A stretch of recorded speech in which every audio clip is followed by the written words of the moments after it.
Di tengah perang berkepanjangan di Timur Tengah, produksi pupuk Indonesia justru melimpah.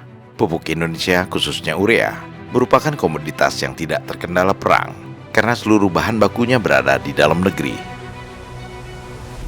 Berdasarkan data yang dirilis Kementerian Pertanian, total produksi pupuk urea hingga kuartal pertama tahun 2026 ini sudah mencapai 7,8 juta ton, sedangkan kebutuhan dalam negeri sekitar 6,3 juta ton. Ini artinya terjadi surplus produksi sebanyak 1,5 juta ton, dan surplus ini akan diekspor ke luar negeri. Banyak negara yang sudah menyampaikan minatnya untuk mengimpor pupuk dari Indonesia, antara lain Australia, Brazil, India, Filipina, Thailand, dan beberapa negara Timur Tengah. Menurut Sekretaris Kabinet Teddy Indrawijaya, pemerintah telah berkomitmen untuk mengekspor lebih dari 1 juta ton pupuk ke beberapa negara tujuan, seperti India, Filipina, Thailand, dan Brazil. Tapi yang paling menarik adalah Australia, yang telah menerima persetujuan dari Presiden Prabowo untuk mengimpor 250.000 ton pupuk urea dari Indonesia. Teddy menyebutkan bahwa Perdana Menteri Australia Anthony Albanese menyempatkan diri menelpon Presiden Prabowo Subianto untuk menyampaikan apresiasi dan terima kasihnya secara langsung atas persetujuan tersebut. Adegan Prabowo menerima telepon dari Albanese diunggah akun Instagram Sekretariat Kabinet. Menteri Pertanian Andi Amran Sulaiman membenarkan hal ini. Ekspor ke Australia bahkan sudah dikirim langsung belum lama ini. Selain Australia, menurut Amran, beberapa negara lainnya juga sudah menyatakan minatnya, termasuk India yang akan mengimpor 500.000 ton pupuk urea dari Indonesia. Jadi pupuk kita ekspor kemarin ke Australia dan Perdana Menteri Australia menelpon Bapak Presiden. Kita rencana 1 juta ton. Yang Australia nilai ekspornya berapa Pak? 250.000 ton ekspor urea. Berapa miliar? Kita kalkulasi, doakan. Yang jelas, yang minta Dubes India langsung telepon saya. Minta 500.000 ton. India. Australia sudah ngambil, sudah putus, sudah dikirim. Australia termasuk salah satu negara agraris terbesar di dunia. Sekitar 60% wilayah daratan negeri Kangguru ini dipenuhi lahan pertanian berskala besar dan modern. Komoditas utamanya meliputi gandum, tebu, dan buah-buahan, serta pertanian organik yang sebagian besar hasilnya diekspor ke sejumlah negara. Potensi pertanian Australia yang berskala raksasa itu merupakan peluang besar bagi Indonesia untuk terus meningkatkan ekspor pupuknya.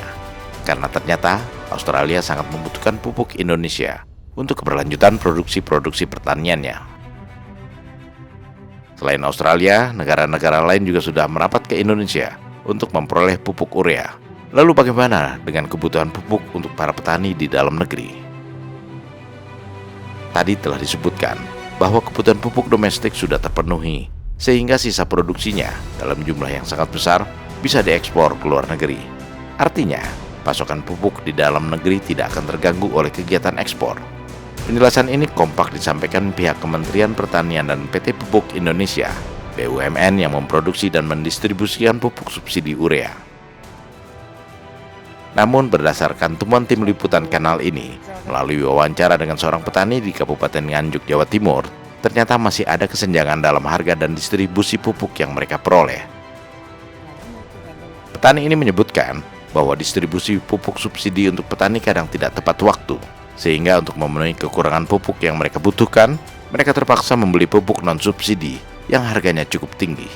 Bahkan harga pupuk subsidi pun sedikit lebih mahal dari harga yang ditetapkan pemerintah. Meski demikian, petani ini mengakui ketersediaan pupuk di era pemerintahan Presiden Prabowo Subianto jauh lebih baik dibandingkan pada era pemerintahan sebelumnya, sehingga kesejahteraan petani pun mulai meningkat. Tapi keseluruhan sekarang bagaimana situasinya Pak? Membaik atau bagaimana Pak? Situasinya musim ini sedang baik. Sama musim kemarin juga membaik. Pokok saya ingat saya mulai era Prabowo itu, jadi gitu, agak membaik ekonomi masyarakat. Pokoknya harga barang kan tinggi, tinggi. Walaupun nggak setinggi dengan keinginan petani. Itu yang penting lah. Tapi mendekati. Ya. Tapi gabah harga kayak di sini keluar 6.500 apa berapa? Apa lebih tinggi? Ini yo tergantung ini 74 nih. Ini 74. 74. Oke. Kalau kering 8 berapa gitu. kering Kiring gitu ya. tapi untuk proses lagi. Iya.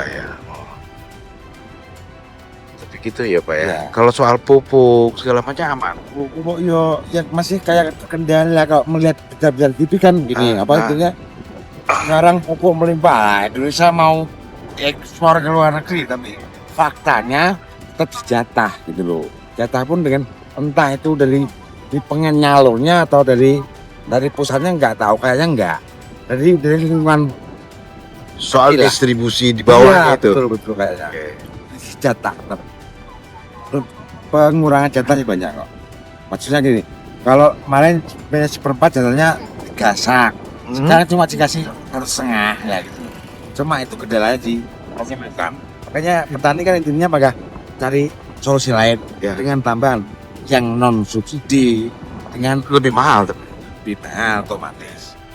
Para petani tampaknya paham betul bahwa kesenjangan dalam penerimaan pupuk bukan merupakan kebijakan pemerintah pusat, melainkan lantaran tangan-tangan nakal di tingkat pelaksana di berbagai daerah yang diduga bekerja sama dengan para middleman dan tengkulak. Ini merupakan pekerjaan rumah yang harus segera dibenahi pemerintah agar distribusi pupuk kepada para petani bisa berjalan lancar, adil, dan merata. Sebab disitulah intinya dari konsep Prabowonomics yang antara lain harus mendahulukan kepentingan petani ataupun rakyat ketimbang kepentingan lainnya.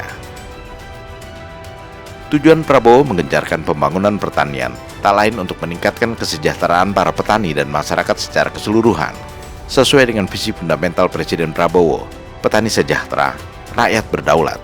Kesejahteraan petani sebagai produsen pangan utama merupakan prasyarat mutlak untuk mencapai kemandirian dan kedaulatan pangan nasional.